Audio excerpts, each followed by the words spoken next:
누가복음 4장 16절에서 20절 말씀입니다. 21절.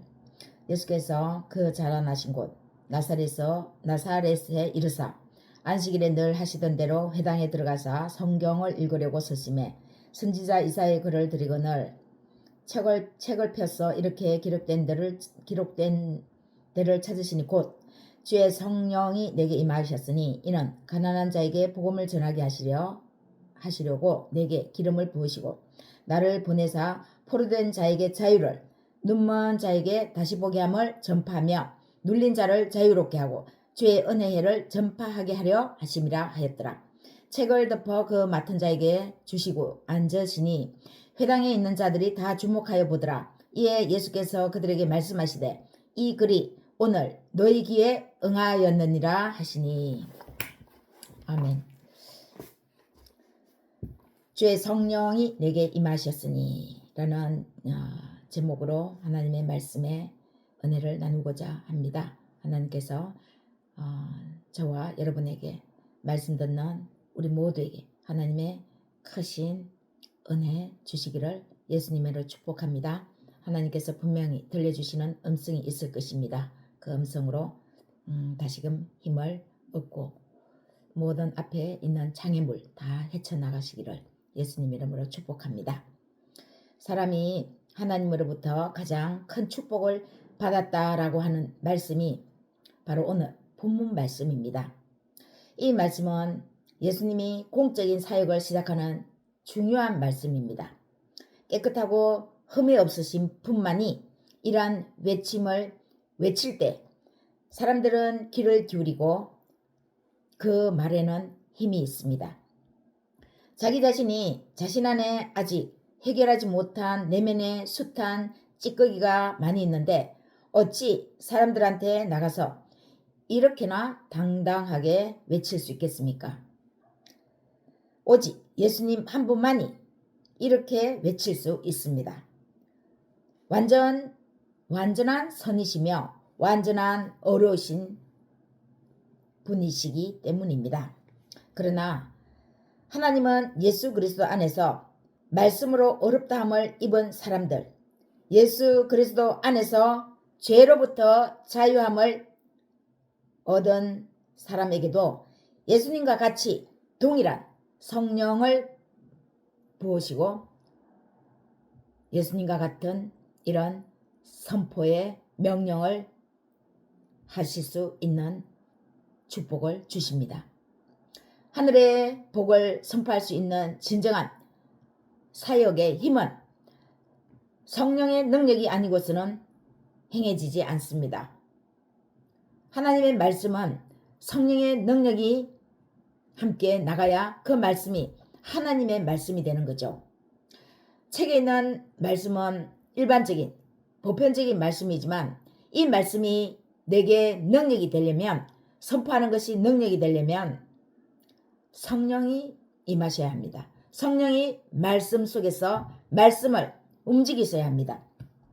그렇기 때문에 이 복을 먼저 선포하는 자에게 주십니다. 선포하는데 말씀의 능력이 나타나지 않으면 성령의 임하심이 없으면 선포하는 것이 무슨 하나님의 말씀이 되겠습니까? 그렇기 때문에 그가 당당하게 심령이 가난한 자는 복이 있다고 선포할 수 있습니다. 심령이 가난한 것과 그냥 가난한 것은 다르죠. 심령이 가난한 것은 부유한 자도 가난한 자도 모든 형편에 있는 사람들이 각기 하나님 한 분이 아니면 안 되겠습니다 하는 것이 바로 그렇게 고백하는 것이 심령이 가난한 것입니다. 그러나 그냥 가난한 것은 영적으로도 가난하고 마음적으로도 가난하고 경제적인 것도 가난한 것을 뜻합니다. 이 가난한 모든 것들을 하나님 한 분이 아니면 저는 이제 안 되겠습니다 라고 고백하는 사람이 바로 심령이 가난한 사람이죠.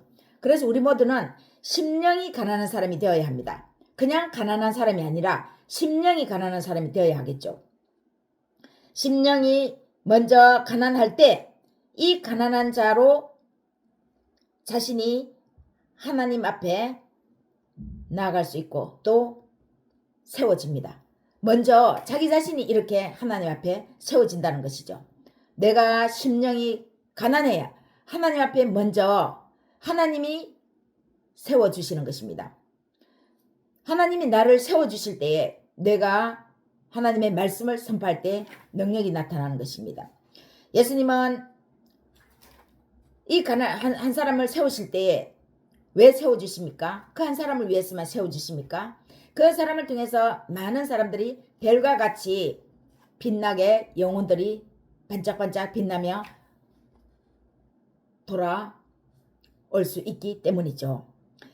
예수님은 30일 금식 기도 후에 첫 선포로 하나님이 복을 주시면 어떤 현상이 벌어지는지를 이렇게 당당하게 선포합니다. 즉 하나님의 복을 받는 사람에게 이러한 현상이 나타난다는 것입니다. 어떤 현상요? 오늘 18절 말씀이죠.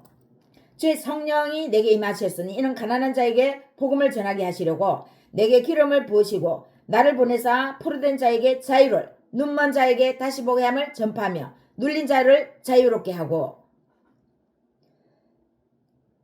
주의 성령을 부어주셔서 내게 기름을 부으시고 나를 포로된 자에게 자유를. 포로된 자가 누구입니까? 자기 자신 안에 부정적으로 갇혀있는 사람이 포로된 자입니다. 그 자기 자신 안에 부정적으로 갇혀있는 사람, 나는 매사에 안 된다, 할 수 없다, 그렇게 생각하는 거기에 주의 성령을 부으셔서 그 부정적인 시각을 없애주시는 것이죠. 거기에 자유함이 이를 때에 그렇게 생각하던 사람이 내가 하나님 안에서 모든 것을 할 수 있구나. 하나님이 원하시면, 하나님이 나에게 하시면 내가 모든 것을 할 수 있습니다. 능력 주시는 자에게서, 자 안에서 내가 모든 것을 할 수 있습니다 라고 고백할 수 있다는 것입니다. 눈먼 자, 누가 눈물었습니까? 눈이 있다고 눈이 있는 것이 아니죠. 하나님의 말씀을 말씀 그대로 들을 수 있는 능력, 그 말씀을 말씀 그대로 들을 때에 우리의 먼 미래까지도 하나님은 밝혀주십니다. 그래서 힘을 얻을 수 있는 것이죠. 지금은 내가 뭔가 경제적으로 조금 부유하지 않아도 하나님이 이대로 말씀으로 영혼의 양식을 얻고 삶의 그물을 내리면 너의 앞날이 어떻게 그래도 될 것이다. 하나님께서 기도로 부어주시는 것입니다. 은혜로 말씀해 주시는 것입니다. 우리가 점쟁이처럼 꼭 집어서 복이 있다 없다가 아니라 하나님의 말씀이 우리에게 그렇게 그 먼 미래를 보도록, 내다보도록 우리의 눈을 띄워주시는 것입니다. 그리고 눌린 자, 어디에 가든지 눌려있는 사람이 있죠. 그 왜 눌려있습니까? 내가 약하다고 생각하고 내가 저 사람보다 못하다고 생각하기 때문에 눌려있습니다. 못할 것이 뭐 있습니까? 하나님이 나와 함께 하시면 내가 못할 것이 없는데 누구에게 무슨 눌림이 있겠습니까? 이 눌린 자를 자유롭게 하려고. 그리고 주의 은혜의 해는 구약에서 49년을 지나서 50년째가 되면 희년이라고 합니다. 희년 때는 기쁘게 모든 사람이 다 자유함을 얻어서 각기 집으로 돌아가는 해입니다. 아무리 노예 생활을 하고 좀 가난해서 누구 집에 종살이를 해도 50년째 해는 자유함을 얻어서 집으로 돌아가도록 하나님께서 그렇게 이스라엘 백성들에게 이 법을 제정해 주셨습니다.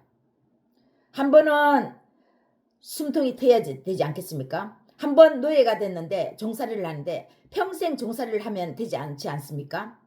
그 종살이를 끊을 수 있는 그 법을 제정한 게 한 것이 바로 이 희년이라고 하는 50년째는 어떠한 일이 있어도 그 사람이 어떤 형편에 있어서 종살이를 하든지 간에 이유 불문하고 모두 다 집으로 돌려 보내라고 하는 것이 이 바로 희년입니다. 주의 은혜해라는 거죠. 이 주의 은혜해, 이 해는 이렇게 사람들이 포로된 자유가 자유를 얻고 눈먼 자가 다시 보는 눈을 뜨고 눌린 자가 자유를 얻는 바로 그런 은혜의 해인데 바로 예수 그리스도께서 오셔서 이 모든 것을 우리에게 해주신다라는 것입니다. 이렇게 모든 매여있는 사람들이 50년째 해에 풀려나서 자신의 집으로 돌아가는 것을 말하는데 바로 이 은혜, 모든 매여있는 사람들이 예수님을 통해 영적으로 육체적으로 회복과 자유, 해방이 임한다라는 것입니다. 그렇게 임하시기를 예수님의 이름으로 축복합니다. 예수님의 진정한 오심의 목적은 치유와 회복, 영적인 자유를 우리에게 주기 위함이라는 것을 보여주고 있습니다. 영적인 것만 자유함을 얻으면 안 되죠. 육체적인 것도 우리에게 자유함을 주셔야 되죠. 우리가 예수 믿는 것은 영적으로만 부유해지기 위해서가 아닙니다.